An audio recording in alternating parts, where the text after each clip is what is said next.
My name is Claire Bennett. After 10 years of marriage, I thought I knew the man I shared my life with. I thought I knew his voice, the tilt of his smile, even the exact cadence of his sigh when something bothered him. But nothing could have prepared me for the day I came home and found him sitting at the dining table with a sheet of paper between his hands, a paper that would shift the balance of our marriage forever. Trust me, you'll regret skipping this story. So before you sit back and listen, take a moment to like the video and subscribe to Grace's Truth. Now get in the mood to listen to this story because it might be the ultimate sweet revenge. It was a Wednesday afternoon, the kind of day where the air felt lazy and time seemed to stretch. I'd been working at a client's office and came home earlier than usual, hoping to surprise Daniel with an impromptu dinner together. But instead, I walked into something else entirely. Daniel was sitting at the far end of the table, his laptop open but ignored. His attention was fixed on a printed document in front of him. A pen rested at the top corner of the page, angled toward me like an invitation, or maybe a command. "You're home early," he said, without looking up, his tone flat. I set my bag down and moved closer, catching the bold letters at the top of the page, Mutual Financial Independence Agreement. I frowned. "What's this?" He looked at me then, his expression unreadable. "Just something I've been thinking about. I want us to sign an agreement. From now on, we won't use each other's money for any reason." It was such a bizarre thing to hear from my husband of 10 years that I laughed before I could stop myself. "You're joking, right? I'm serious." His voice didn't waver. "It's not about mistrust. It's about making things simpler. My money is mine. Your money is yours. No more joint decisions about finances." I sat down slowly, my fingers brushing the edge of the paper. "Daniel, we've shared everything for a decade. We've paid for vacations together, fixed the house together, supported each other's careers. Why now?" He leaned back in his chair, arms folded. "It's just a precaution. You never know what could happen. It'll protect both of us."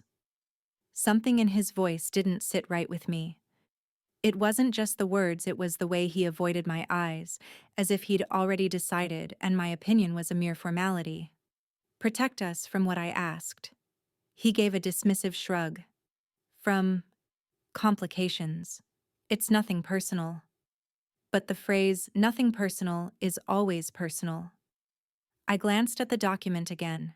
It was neatly typed with bullet points outlining strict boundaries: no shared accounts, no loans to each other, no financial responsibilities for the other person's debts. In black and white, it felt less like a precaution and more like a wall being built between us. "You really think this is necessary?" I asked. "I do," he said firmly. "And if you trust me, you'll sign it." The last part landed like a weight in my chest. If I trust him, that was a dangerous ultimatum, the kind designed to corner someone into compliance. I wanted to push back, to demand an explanation, but a part of me was afraid of what might come spilling out if I pressed too hard. Instead, I picked up the paper, my eyes scanning the lines again. "This feels strange. We've never had a problem with money. It's just paperwork," he said with an almost casual wave of his hand.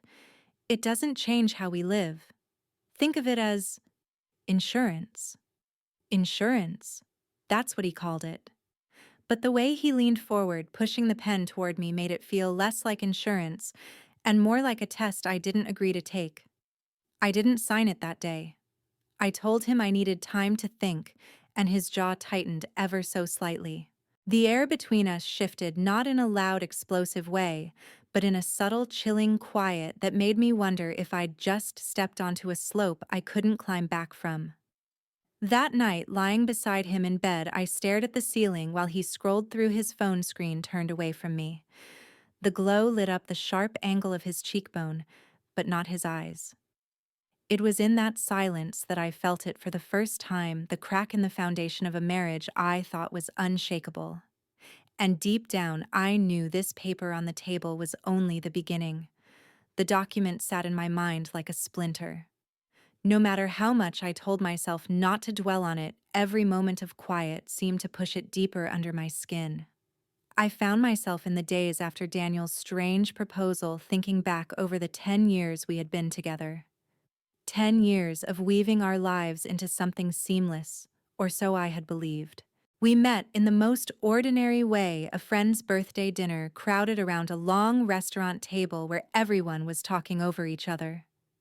Daniel had been sitting 2 seats away, and at some point the conversation split, leaving just the two of us speaking about travel work and a little about family. He wasn't the most charming man in the room, but there was a steadiness to him, a quiet confidence. When we started dating, money was never a point of tension. I had been working as an associate at a mid-sized consulting firm then, and Daniel was already a few years into his own career in sales. He liked that I was independent. I liked that he didn't seem threatened by it. When we married, we merged our accounts without much discussion. It was just what couples did, at least in my mind. Our first apartment was a modest 2-bedroom we rented downtown. He handled the mortgage paperwork when we later bought our current house. I took charge of budgeting and long-term savings. We made decisions together. If one of us got a bonus or a windfall, it went into the shared account. That shared pool of resources built everything we had: the renovations on the house, the vacations. We still laughed about the small investments that gave us extra security.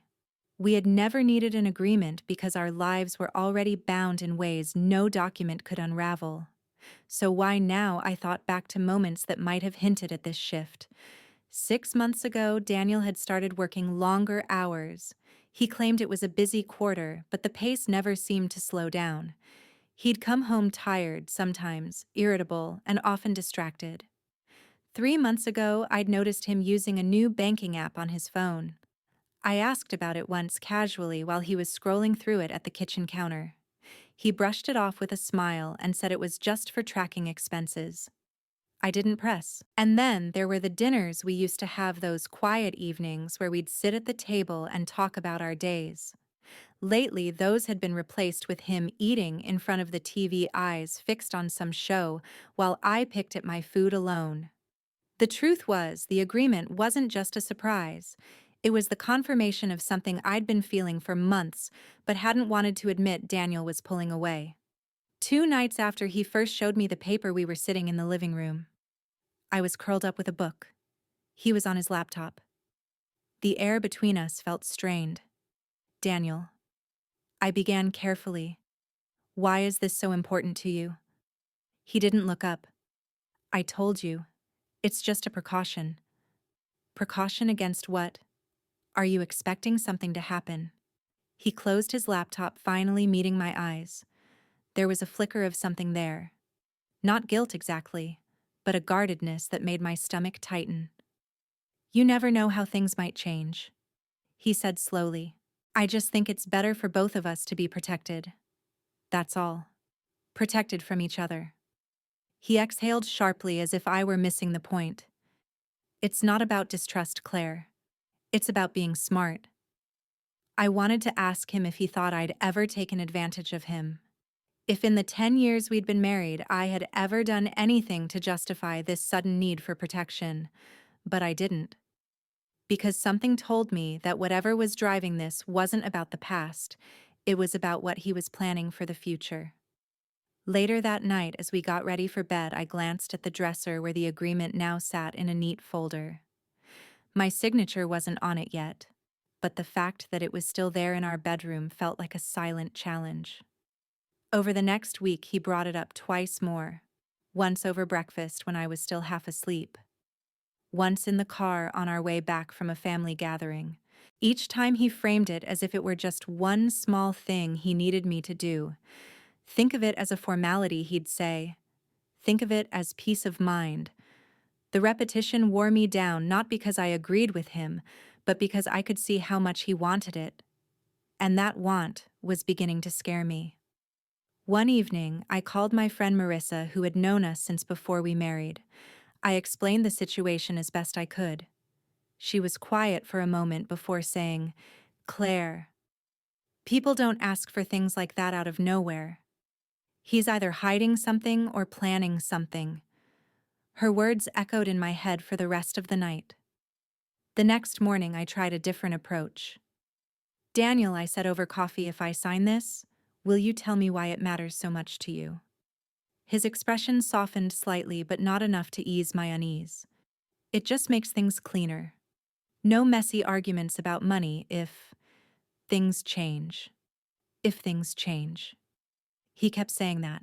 Like change was inevitable, and we both just had to prepare for it. Is there something you're not telling me? I asked. No, he said quickly, too quickly. Then he picked up his mug, ending the conversation.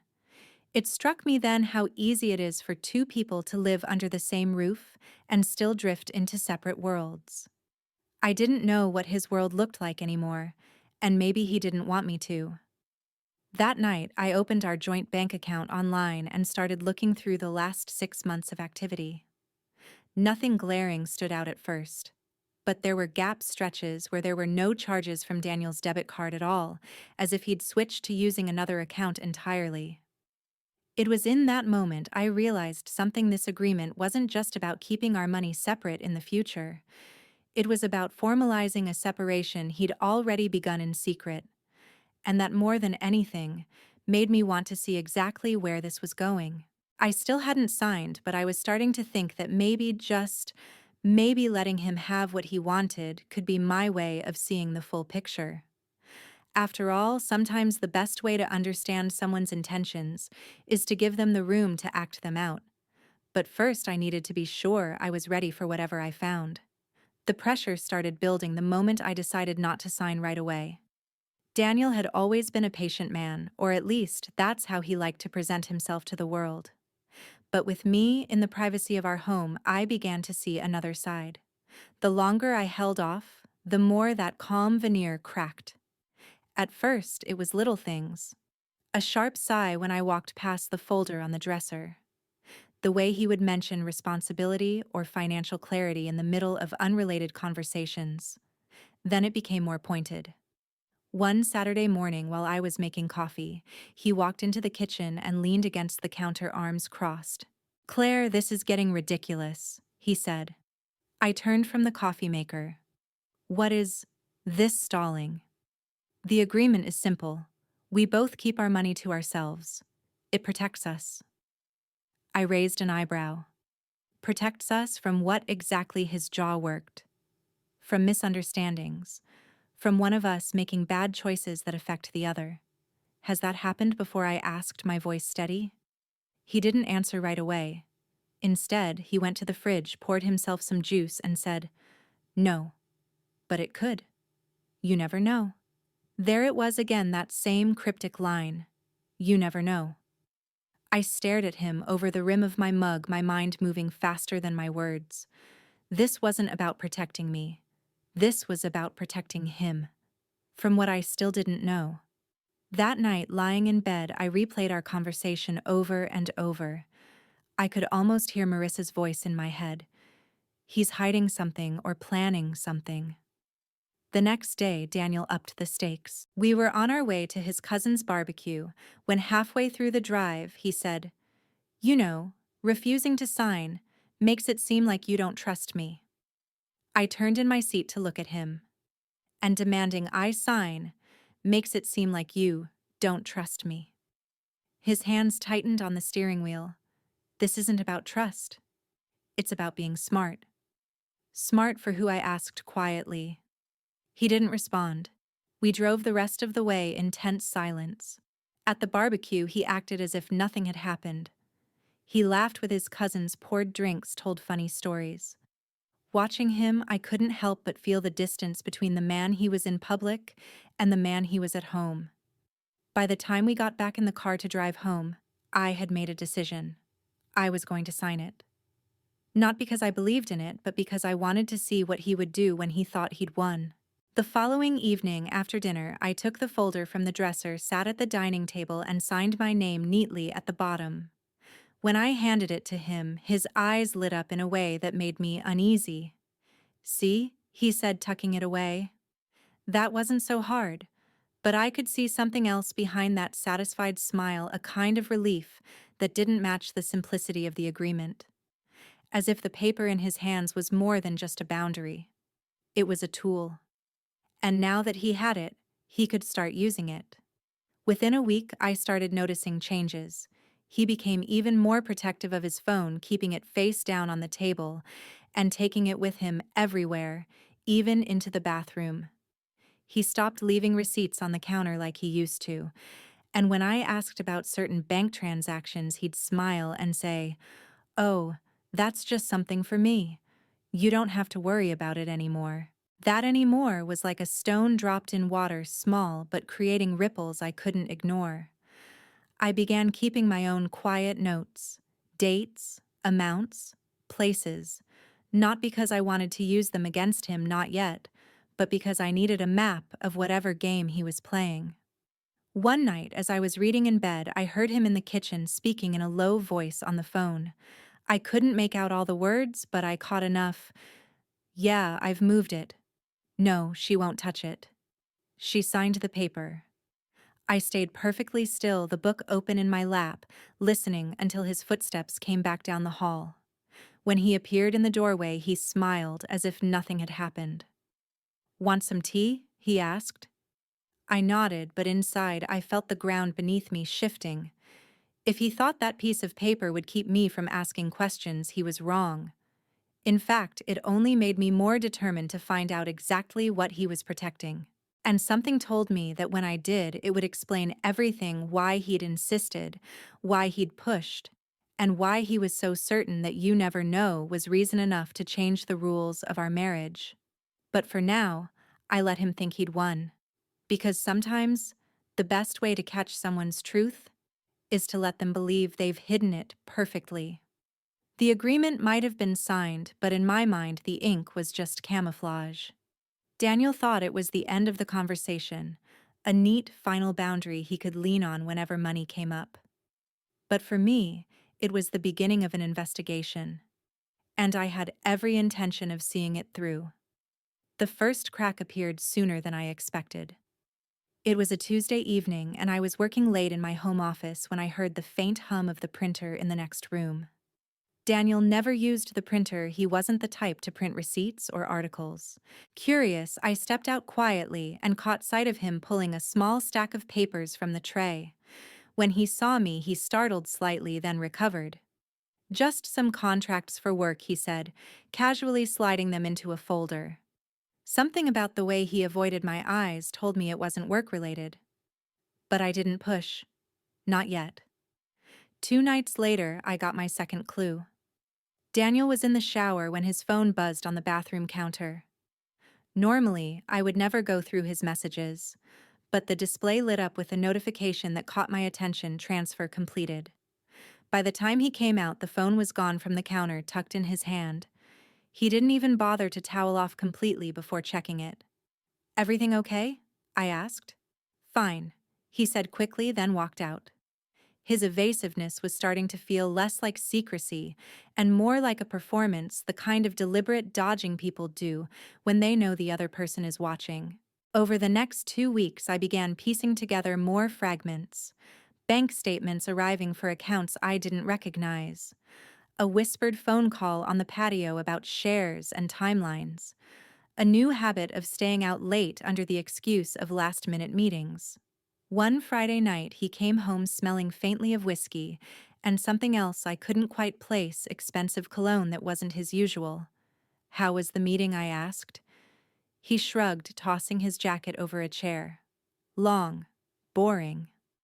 But the small, satisfied smile on his lips told another story. It was around this time that his tone toward me began to change. Not overtly hostile, but colder, detached. We'd be sitting in the living room, me with a book, and him scrolling through his phone, and he'd suddenly say things like, "You should focus on your own projects, Claire. Don't stress yourself with my stuff." Or, "It's nice knowing we don't have to depend on each other financially. Makes things cleaner." Every time he said cleaner, I heard easier to walk away from. I started to wonder if the agreement wasn't just about money, if it was a step towards something bigger. Something like an exit plan. The possibility gnawed at me. 10 years of marriage, of building a life together, and now he might be setting the stage to walk away with his assets untouched. And I'd signed the paper that made it possible.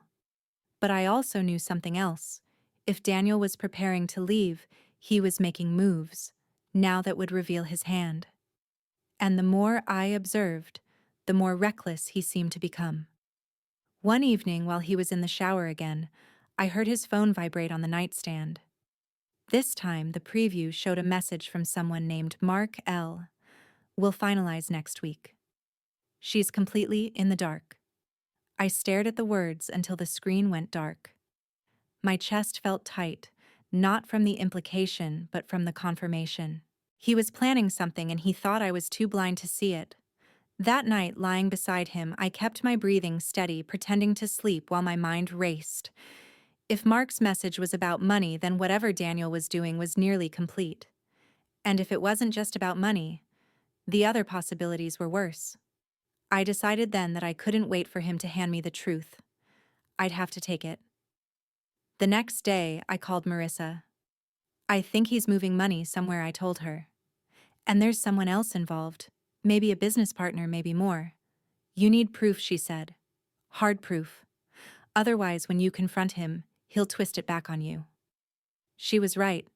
I started small, checking public records for any new business registrations under his name, looking for property purchases, sudden investments.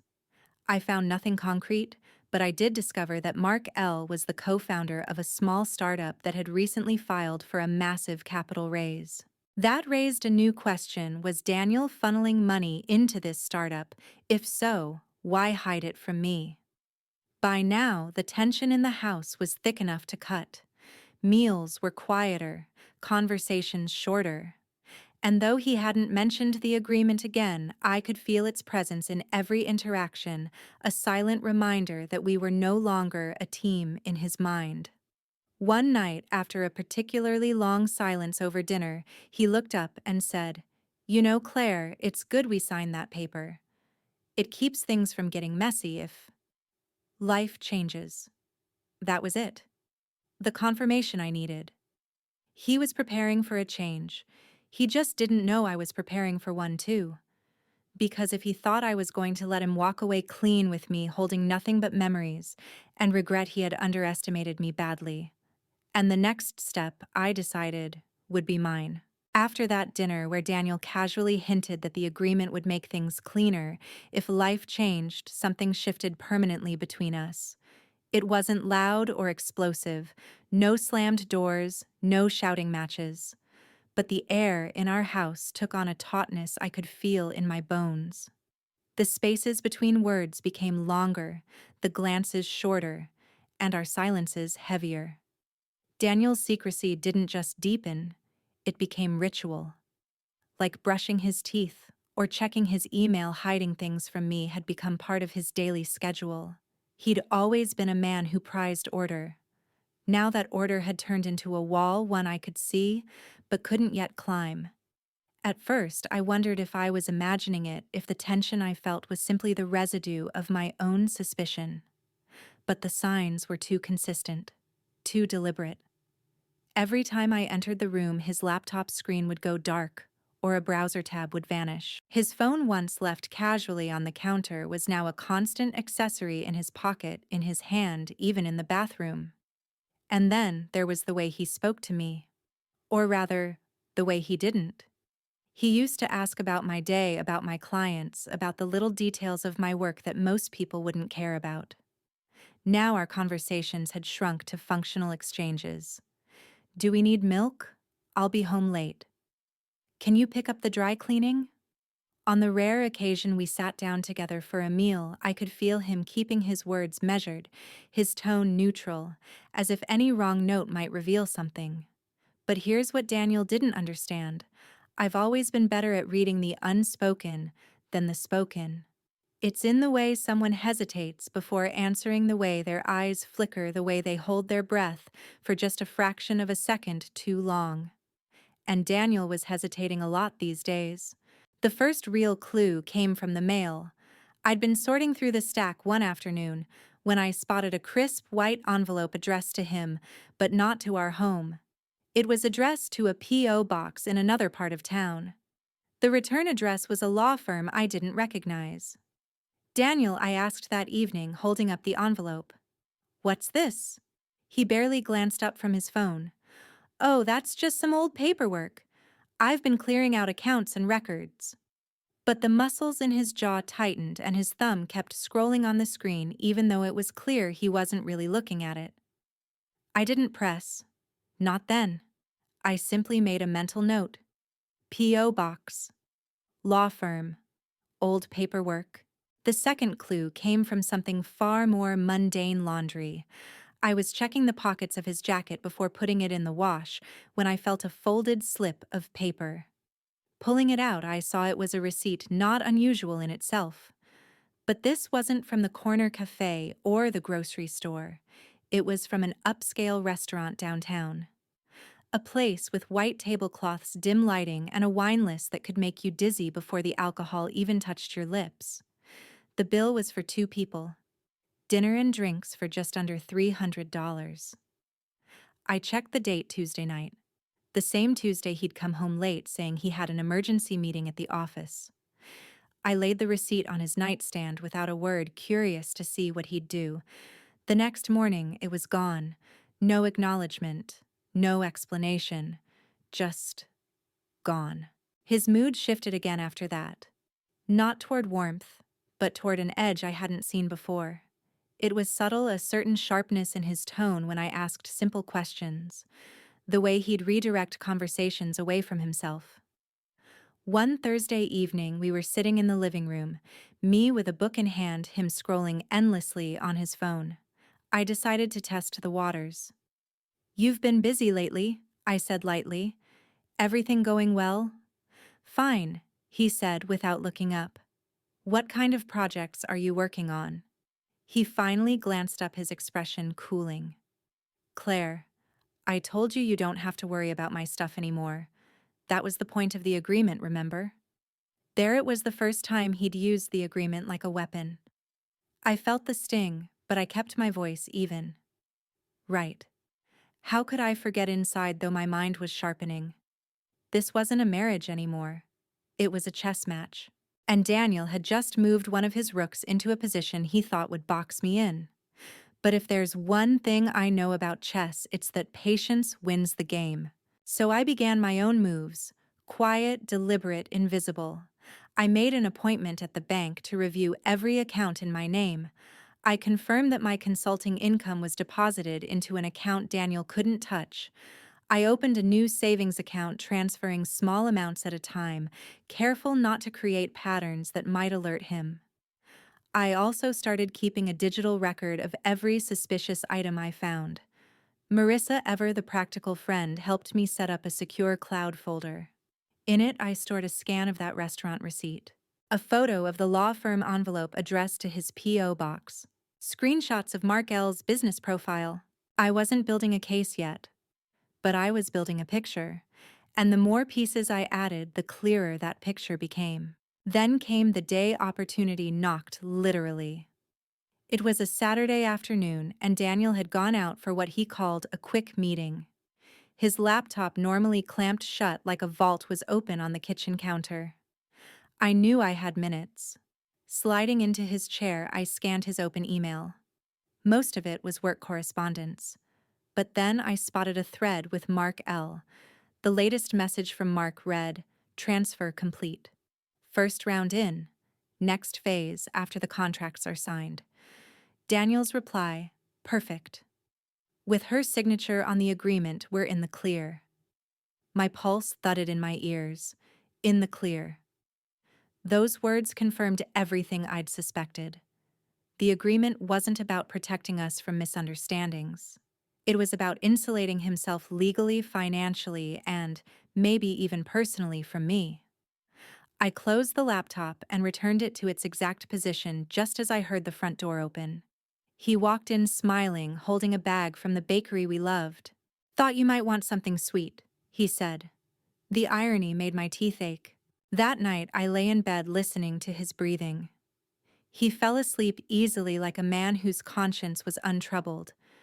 I stared at the ceiling, letting the pieces click into place.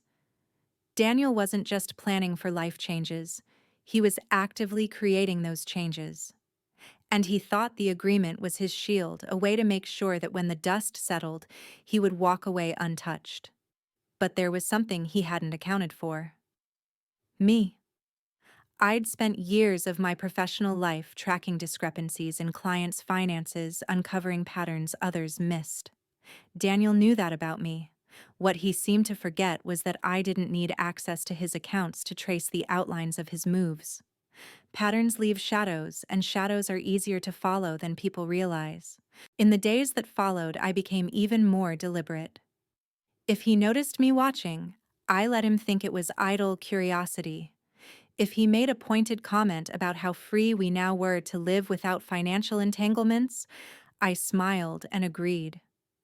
Inside, I was cataloging every inconsistency, every unexplained outing, every receipt that didn't match his story. I even began taking small, controlled risks, asking casual, almost careless questions about his projects, knowing he'd shut me down, but listening for the tone, the speed of his reply, the flicker in his eyes. The more I probed, the more I saw it. Daniel wasn't as confident as he wanted me to believe. Underneath his calm facade, there was a flicker of urgency. He was moving fast. Too fast. Which meant his plans, whatever they were close to completion. One evening over dinner, he looked up from his plate and said, "You know, Claire, I think this agreement was one of the smartest decisions we ever made. Keeps everything clean." That word again. Clean. I smiled faintly. I suppose it does. What I didn't say was that I'd already decided exactly how I would use that same agreement, the one he thought gave him all the power to make sure that when the moment came, the only thing he'd be left holding was the paper itself. And that moment I suspected was coming sooner than he imagined. For now, though, I kept my pieces in place, my moves quiet. Because in chess and in marriage, the best checkmate is the one your opponent doesn't see until it's already over. I didn't have to wait long for my next opening. Daniel was getting sloppy. Maybe it was the growing pressure of whatever he was involved in with Mark L. Or maybe he just thought I was too naive or too bound by that signed agreement to notice the crumbs he was leaving behind. Either way, the trail was starting to show itself. It began with a small slip, one I might have ignored if I hadn't been so alert. On Monday morning, I walked into the kitchen to find Daniel hunched over the counter with his phone scrolling through a spreadsheet. I recognized the green and white interface instantly, an online banking platform. He glanced up when he saw me, his thumb moving quickly to close the screen. "Morning," he said almost too brightly. "What's that?" I asked, keeping my tone casual. "Just checking a few figures," he replied. Work-related. Work-related. His job was in sales, not finance, and certainly not in managing investments. I poured myself coffee, pretending to accept his answer, but my mind was already filing it away. Banking spreadsheet. Work-related, unlikely. The following Saturday, he left for a quick meeting again. This time, I didn't even need to touch his laptop. When I walked past the home office, I noticed an open manila folder on his desk. Inside were a few scattered pages, mostly printouts of what looked like prospectuses or business proposals. One logo caught my eye: Landon and Mark's Ventures. I felt my stomach tighten. The name was just a little too close to Mark L for it to be coincidence. I pulled out my phone and discreetly snapped a few photos before returning the pages exactly as I'd found them. That night, I stayed up late cross-referencing the name. Landon and Mark's Ventures was a small investment group recently formed. Their website boasted about disruptive market entries and rapid scalability. It all sounded slick, but when I dug deeper into financial reports, I found troubling signs: unpaid supplier invoices, shaky partnerships, and a reputation in certain circles for taking on far too much risk far too fast. Daniel had put money into this, and then it clicked. The agreement wasn't just a shield for him, it was insurance. If the venture went under my assets, my savings, my stability would be untouchable by any claim to shared responsibility. He'd made sure of it. But there was something else, something more personal in his choices. He hadn't just hidden this from me, he'd structured it so that I wouldn't even have a legal right to stop him, let alone recoup any of what he might lose. From that point on, I shifted my strategy. Before, I'd been gathering information to understand his intentions. Now, I was preparing for the counterstrike. First, I needed hard proof that tied Daniel directly to the investment, not just speculation, something undeniable. I started with his comings and goings. Every time he left for a meeting, I noted the time, the place he claimed to be going, and how long he was gone. I also made sure to drop small, innocuous questions afterward, just to see how well his stories lined up. They rarely did. Once he claimed he'd been at a client lunch in the business district, but his jacket smelled faintly of cigar smoke, a detail I knew from research that matched a private lounge near the offices of Landon and Mark's Ventures. Another time, he said he'd been in back-to-back sales calls, yet I spotted a parking charge from a building across town, the same address listed as the investment group's headquarters. The real breakthrough came by accident. One rainy Wednesday afternoon, I was at a cafe near the bank where I sometimes met clients. As I sipped my coffee, I saw a familiar figure step out of a black sedan across the street. Daniel. He was with a man in his late 40s, sharp suit, salt and pepper hair, exactly the kind of face I'd expect for someone running a flashy but precarious venture. I recognized him instantly from my online digging. Mark L. They ducked into a corner table at a high-end bistro, leaning close as they talked. Daniel's body language was animated, almost eager, while Mark listened with a slight smirk, as if he were the one holding the cards. I stayed long enough to watch them shake hands and leave separately. Later that evening, Daniel came home smelling faintly of rain and expensive liquor. "How was your day?" I asked. "Long," he said with a sigh. "Back-to-back meetings." I smiled to myself. He was lying, and now I had a witness, even if the witness was me. By now, the outline of his plan was clear. Daniel had invested heavily in Landon and Mark's Ventures, probably hoping for a massive payout. The agreement kept me from touching his gains, but more importantly, it kept me from being liable for his losses. What he didn't seem to realize was that the same piece of paper could protect me, and if I played it right, it could be the reason he ended up standing alone when this venture inevitably crashed. The question was whether to warn him or let him fall. That night, as I sat in my home office staring at the growing digital folder of evidence, I thought about all the times in our marriage we'd worked as a team. The trips we'd planned, the repairs we'd handled together, the small financial sacrifices each of us had made for the other's dreams.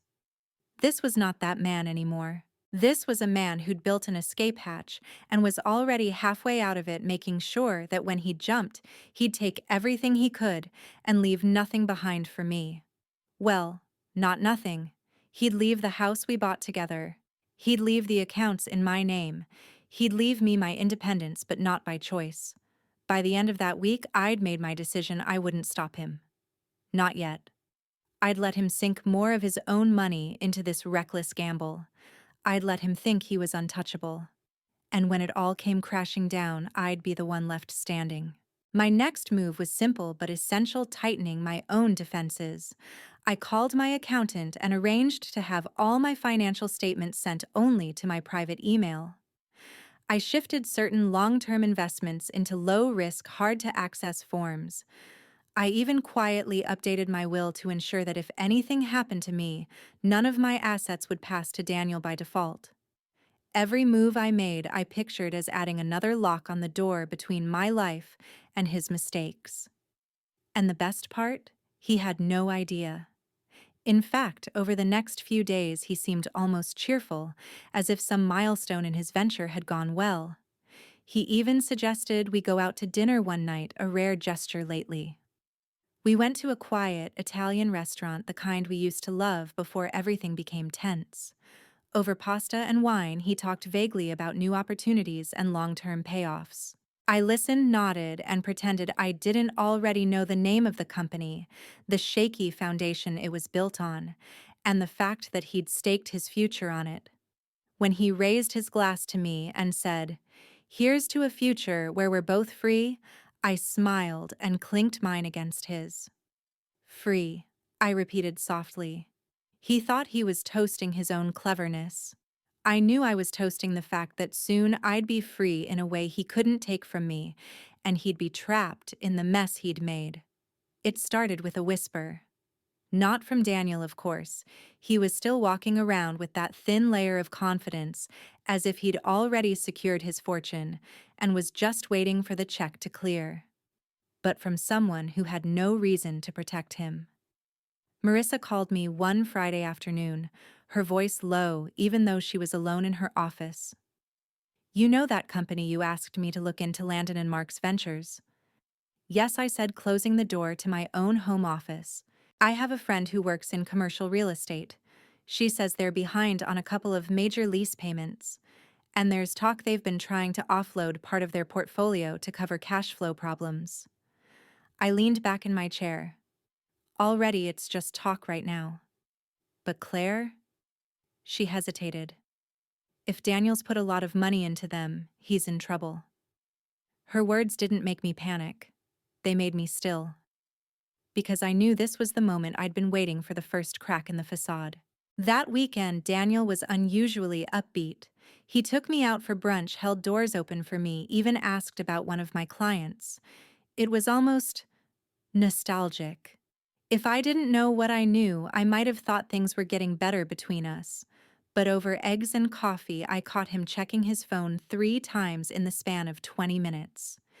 Each time he smiled faintly at whatever he saw before slipping it back into his pocket.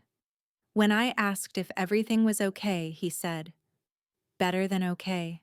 Things are finally moving toward what he didn't say." The following Tuesday, I decided to go to the source. The headquarters for Landon and Mark's Ventures was only a 20-minute drive away. I didn't go inside, that would have been too risky, but I parked across the street and watched for a while. The building wasn't large, maybe 3 floors with smoked glass windows. People came and went, most dressed in business casual. But there was no hum of steady activity, no constant stream of clients. In fact, the place felt hollow. A delivery van pulled up, but after the driver knocked twice on the glass, no one came to meet him. He ended up leaving the packages on the ground floor lobby desk before driving off. It didn't look like a company riding high on momentum. It looked like a company coasting on fumes. That night, Daniel came home late. His tie was loosened and he smelled faintly of whiskey. "Long day?" I asked.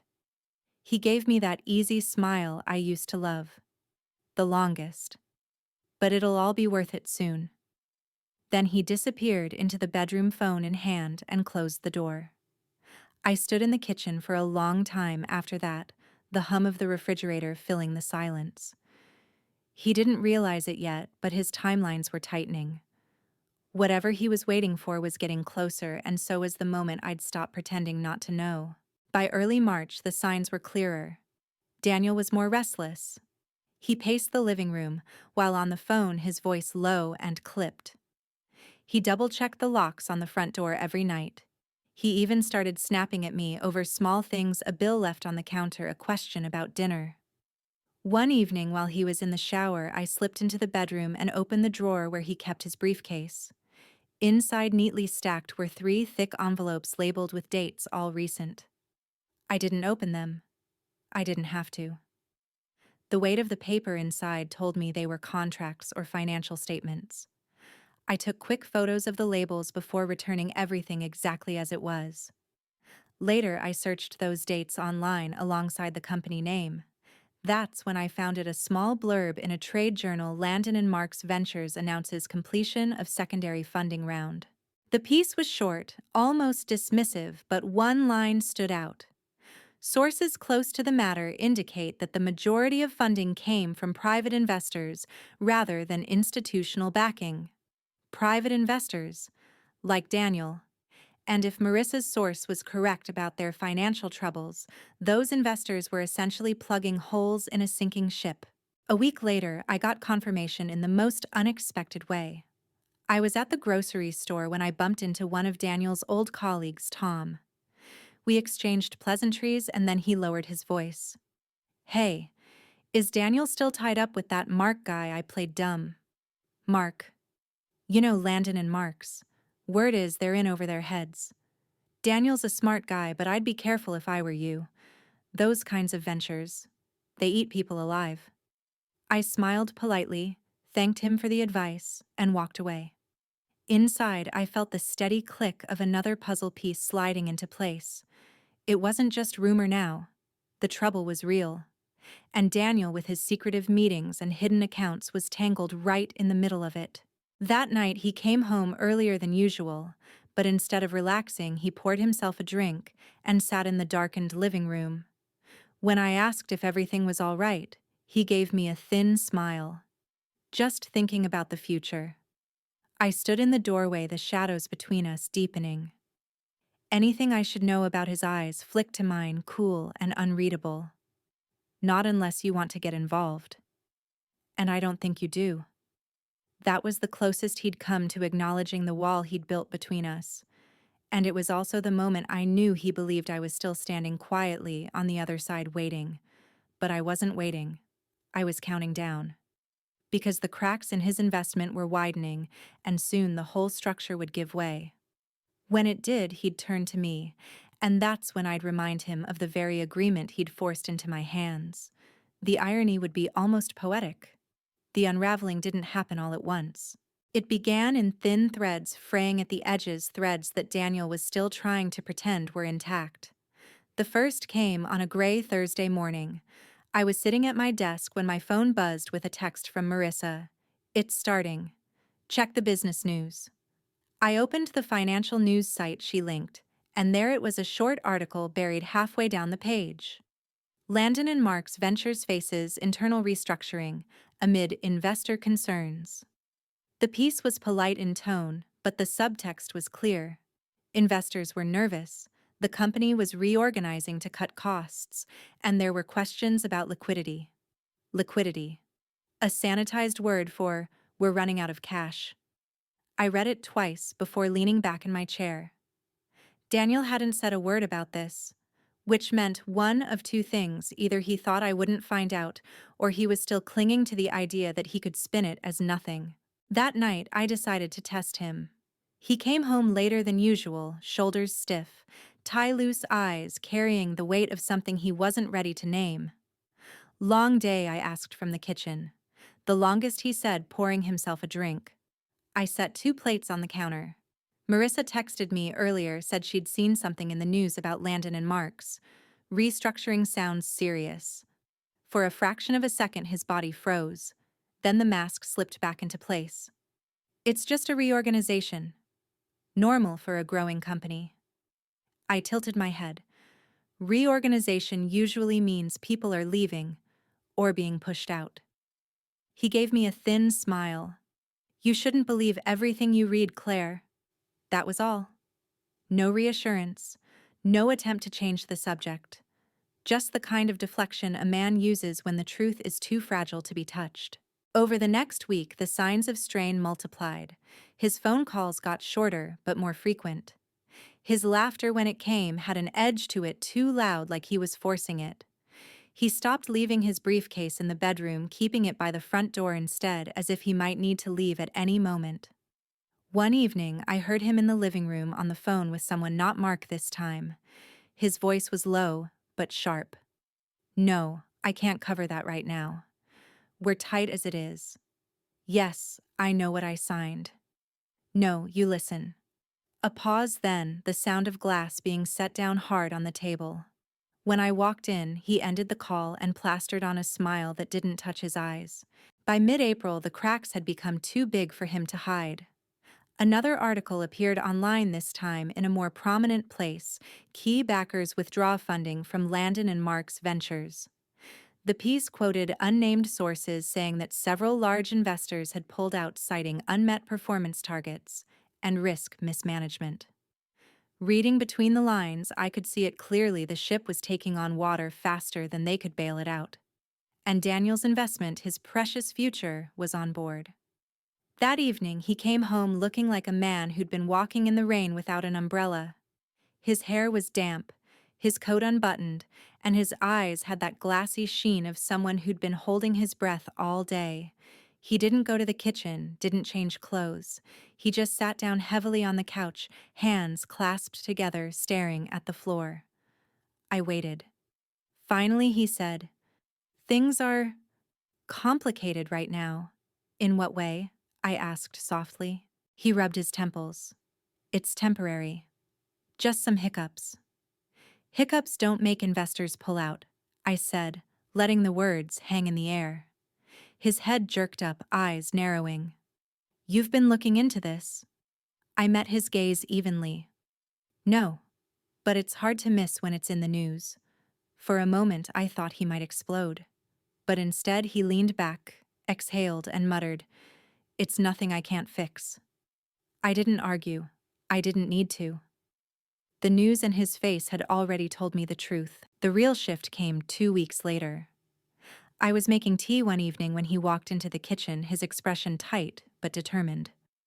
"Claire," he said, "I might need you to cover a few things for me. Just temporarily. Until things smooth out." I set down the kettle slowly. "Cover what things?" "Some expenses. Just for a month or two." He forced a smile. "We're married after all. We help each other." The words hung between us like smoke. I leaned against the counter, crossing my arms. "That's not what you said when you handed me that agreement." His smile faltered. "This is different." "No," I said quietly. "This is exactly what you planned for. You wanted separation. You got it." He stared at me for a long moment as if he couldn't quite believe I'd said it.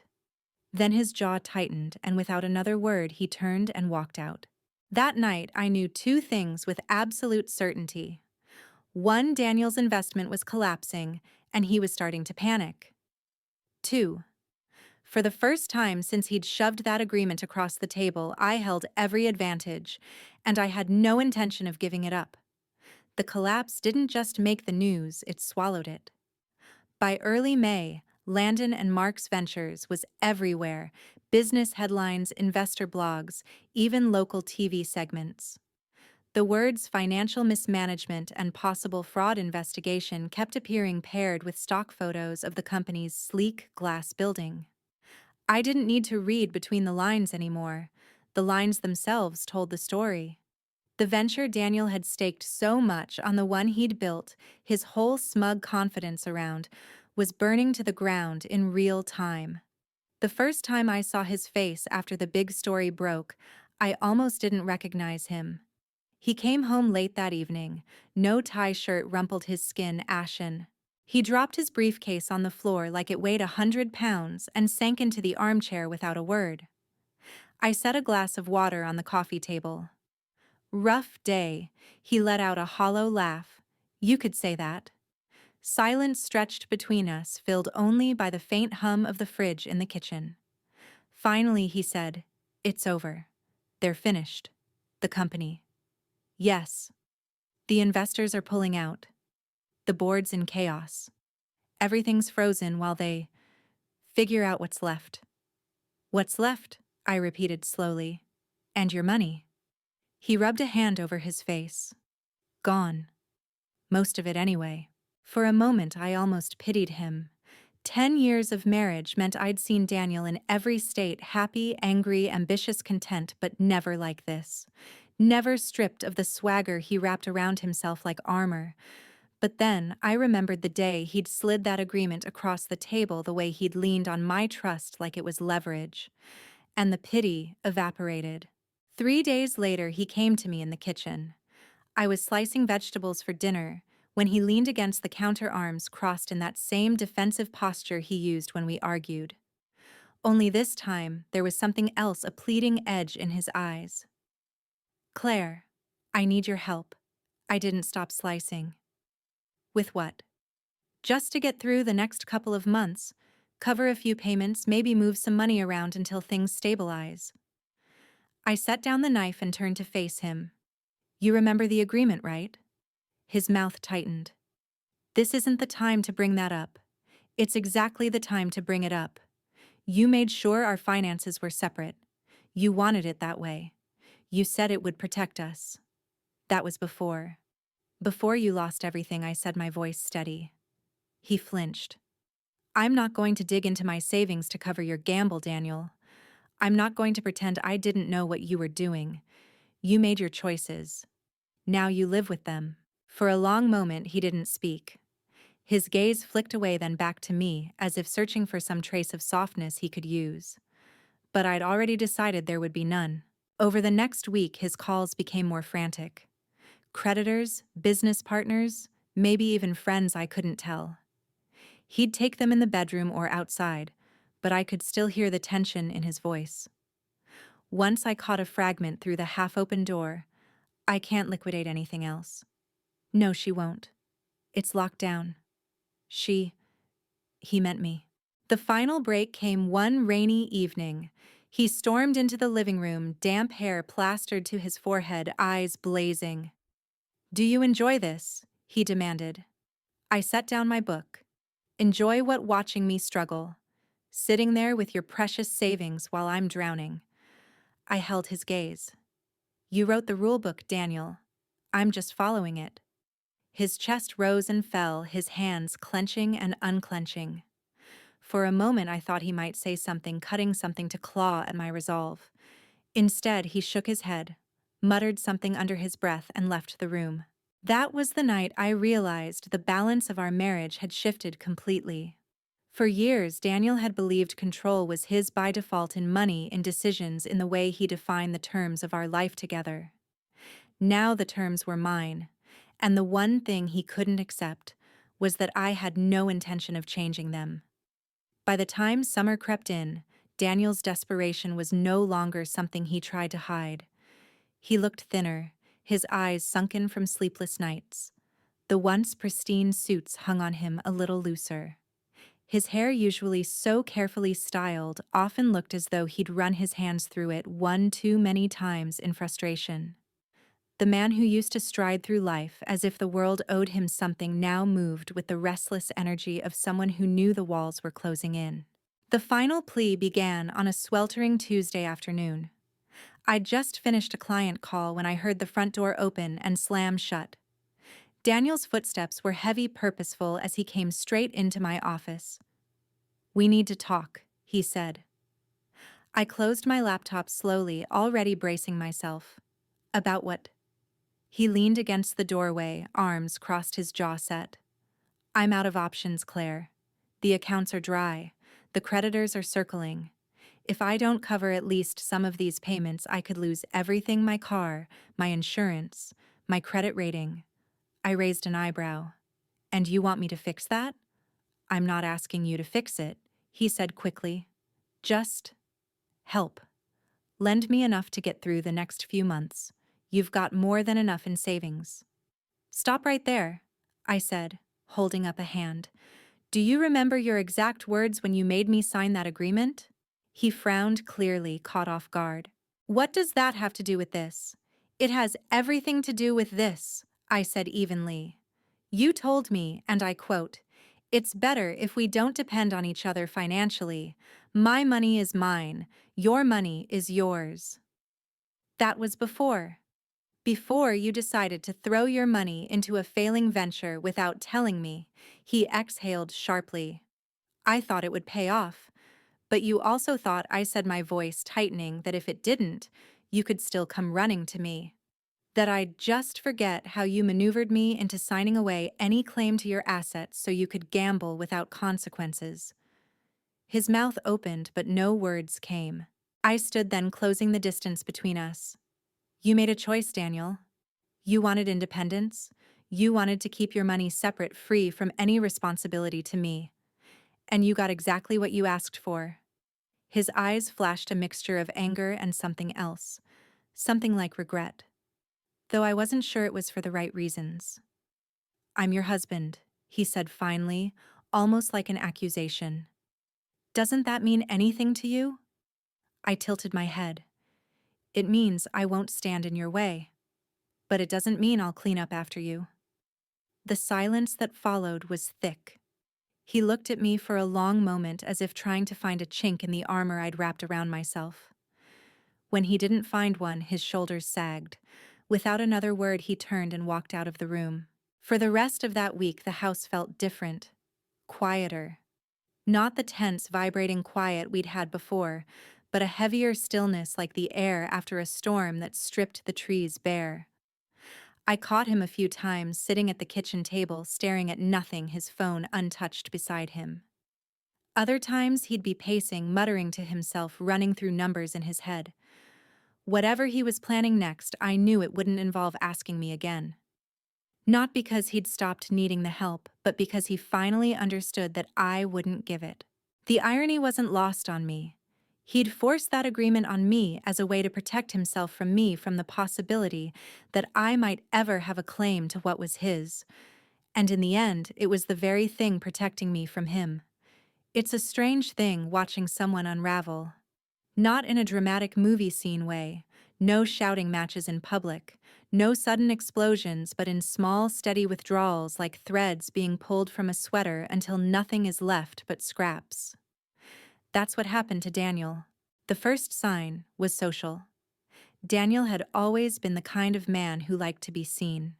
Dinners with colleagues, golf outings, networking events, he fed off the energy of being in the right place, with the right people. But after the collapse of Landon and Mark's ventures hit the news, the invitation stopped. I noticed it one Friday evening when he came home early. He tossed his jacket over a chair and sat heavily on the couch, scrolling through his phone. "No plans tonight?" I asked casually from the doorway. He shook his head. "Everyone's busy." But I could tell from the way he avoided my eyes that busy was just the polite excuse people gave when they didn't want to be seen with someone whose business reputation had gone sour. Family came next. Daniel's sister Rebecca called one afternoon while he was out. We'd always gotten along, though, not closely. Her voice was careful, each word measured. "Claire, how's he doing?" I glanced toward the window, watching the late sunlight spill across the floor. "You mean financially?" A pause. "I've heard things. I just... I don't want him to think we're gossiping, but he's handling it," I said evenly, which wasn't entirely true, but it wasn't my job to give her the full picture. Her sigh crackled through the line. "You know he's always thought he could bounce back from anything. I hope he's right." When I hung up, I realized that in our entire conversation she hadn't once asked how I was doing. Even his closest friends began to pull away. I overheard one of them on speakerphone late one night. Daniel had stepped out of the room, but the call was still connected. The friend's voice was low, urgent. "You need to lay low for a while. People are saying you dragged others down with you. It's not a good look." Daniel came back in before the conversation ended, but his expression told me he'd heard enough to understand his circle wasn't as loyal as he'd believed. At home, the changes were quieter but sharper. He stopped talking about the future entirely. No more mentions of investments, trips, or even weekend plans. He'd wake up, go through the motions, and disappear into his office for hours at a time, emerging only for meals or to pace the living room. Once I caught him standing in the doorway of our bedroom, just staring at the dresser where the agreement was once kept. I don't know what went through his mind in that moment, but I know what went through mine. This is the point where he realizes the wall he built works both ways. I stayed out of his way, not out of avoidance, but out of intention. I made sure my work continued without interruption, my clients satisfied, my savings untouched. I went to lunches with Marissa, kept my social commitments, even picked up a new hobby, a pottery class at a small studio downtown. Every time I left the house for something that brought me joy, I could feel the contrast between my life and his growing sharper. One Sunday afternoon, he tried again, not for money this time, but for sympathy. We were sitting in the kitchen, the late light spilling over the counter. He had a mug of coffee in front of him, untouched. "Do you ever think," he began, "that maybe I was just trying to make things better for us?" I looked at him carefully.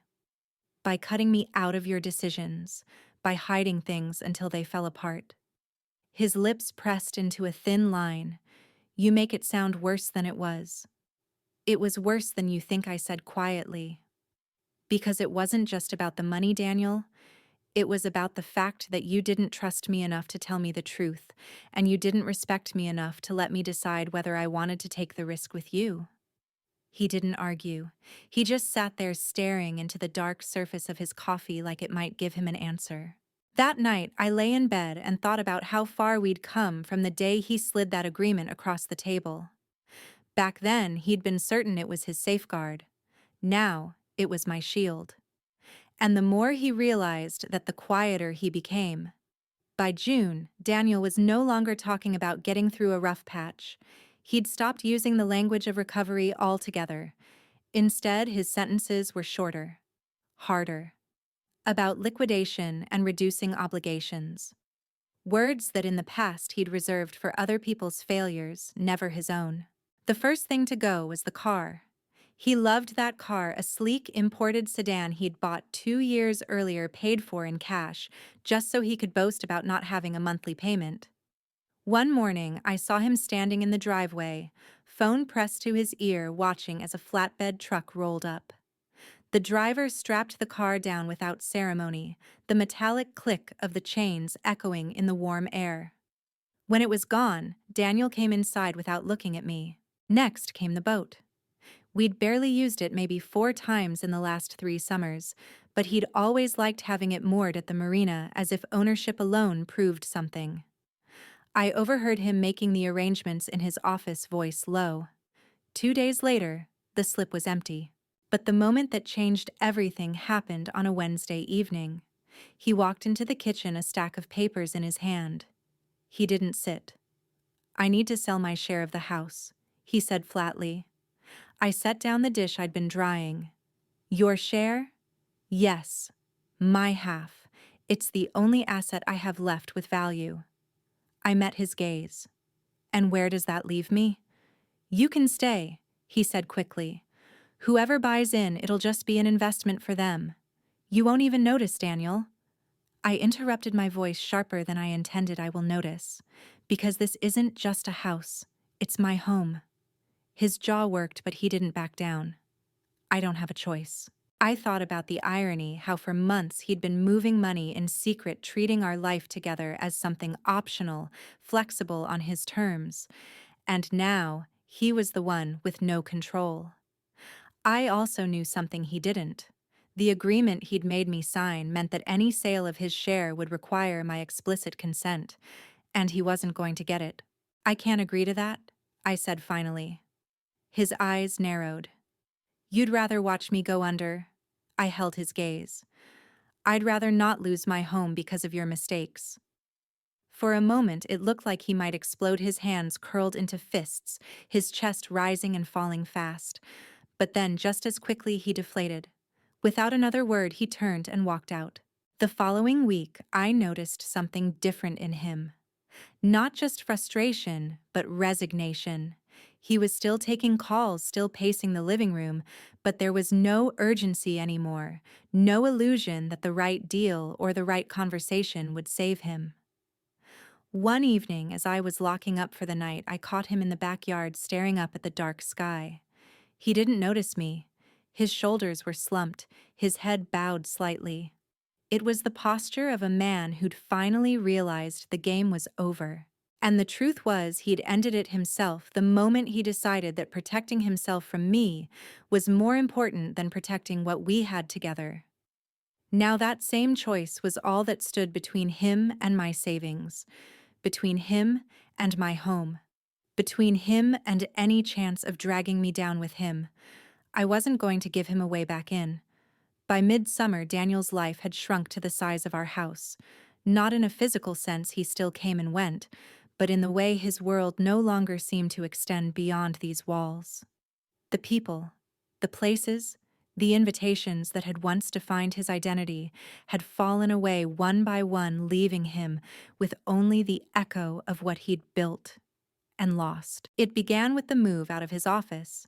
He didn't tell me at first. I only noticed because the suits that used to hang in his work closet were suddenly back in ours, pressed and untouched.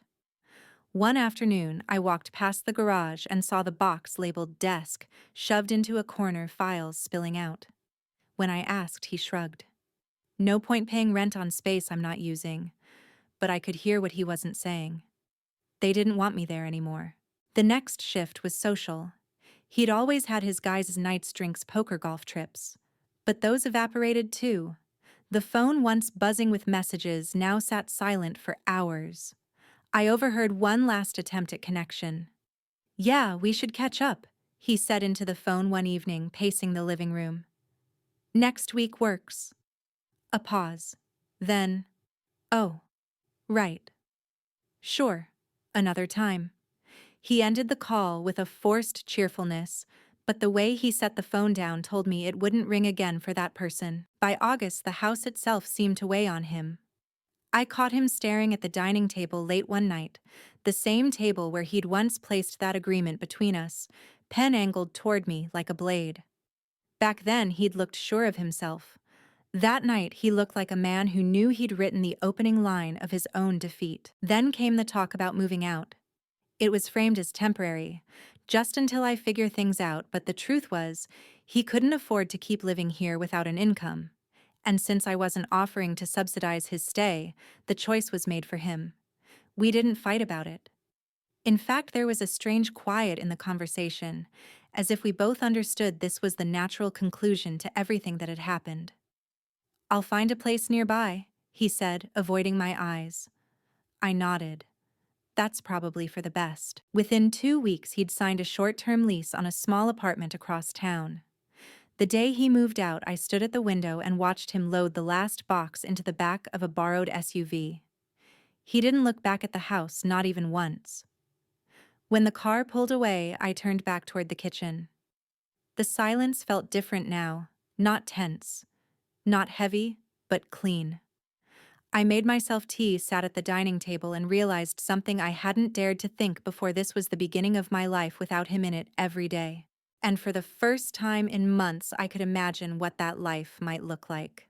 Not just free from his financial recklessness, but free from the constant undercurrent of mistrust he'd planted the day he pushed that pen toward me. The agreement he thought would guard him had become the wall that kept me safe, and now with him living somewhere else, it was also the key to reclaiming my own space. Distance didn't soften Daniel. If anything, it stripped away the last of the veneer he'd used to cover his pride. In the first few weeks after he moved into that cramped apartment, I still heard from him brief texts about mail that had arrived here, the occasional question about some shared utility we'd forgotten to separate. But the tone was different. Short. Edged. As if each message cost him something he didn't want to give. The first time I saw him after the move was at the grocery store. I was in the produce section weighing peaches when I spotted him 2 aisles over.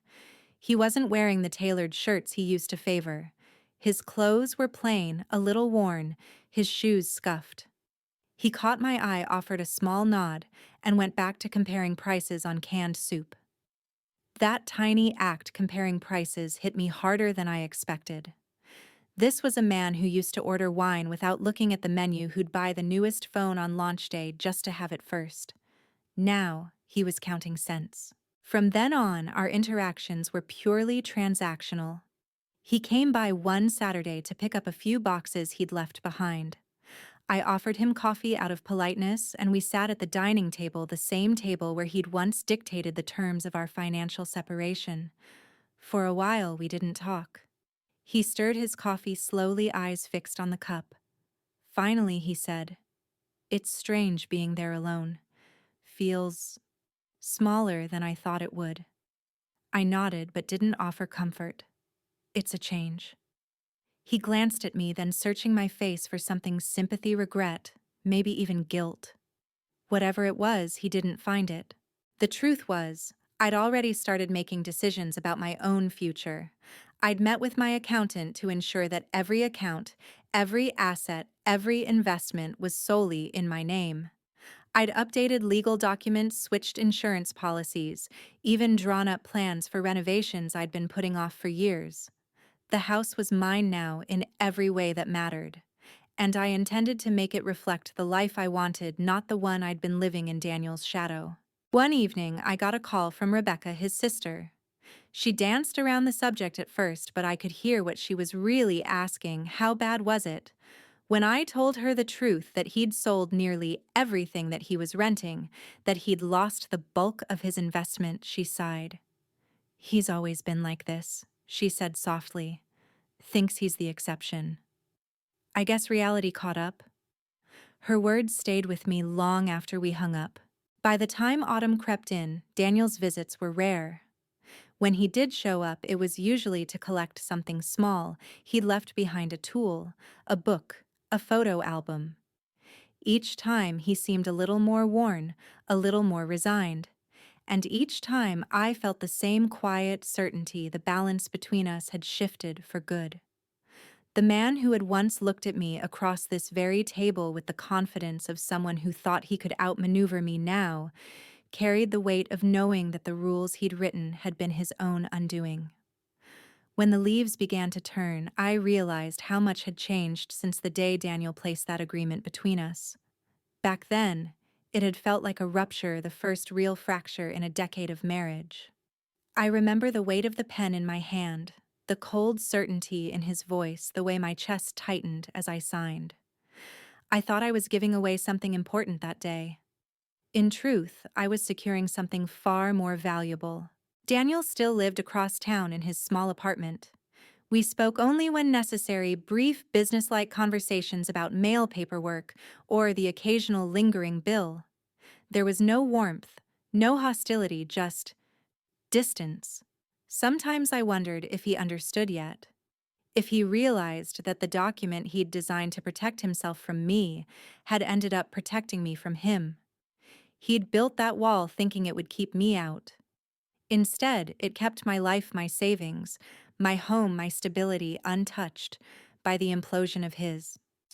I kept my routines: work in the mornings, meetings with clients in the afternoons, pottery classes on Thursdays, dinners with Marissa on weekends. The house, once a stage for tension, had become a quiet place again, not because everything was perfect, but because there was no one in it trying to control the rules except me. Sometimes I'd catch myself in the kitchen remembering the way Daniel used to stand at the counter, phone in hand, telling me I didn't need to worry about what he was doing. The memory didn't sting anymore. It just felt like watching a movie I'd already seen, one where I knew the ending and I knew I'd come out intact. One crisp Sunday morning, I sat at the dining table with a mug of coffee, sunlight spilling across the wood. I thought about the long arc of this story, how it had begun with secrecy, moved through suspicion, and ended with a quiet sort of justice. Justice, not revenge. Because I hadn't needed to destroy him. I'd simply let him follow his own path right to the edge while making sure I had solid ground beneath my feet. If there was a lesson in all of it, it was this: independence isn't just about having your own accounts or your own paycheck. It's about never allowing someone else's choices to dismantle your stability. Daniel had learned that too, but for him, it had come too late. As I sipped my coffee, I thought about the people who might hear this story.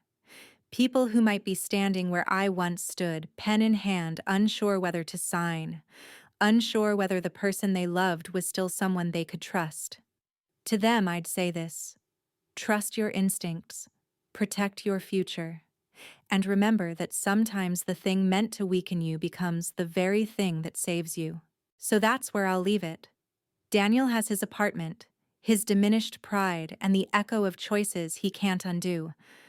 I have my home, my work, my peace, and a future I no longer have to share with someone who mistook control for love. If you've been through something like this, tell me your story in the comments. And if you haven't, keep listening, because you never know when the next story might be the one you need to hear. And don't forget to subscribe to Grace's Truth, because sometimes the quietest victories are the sweetest.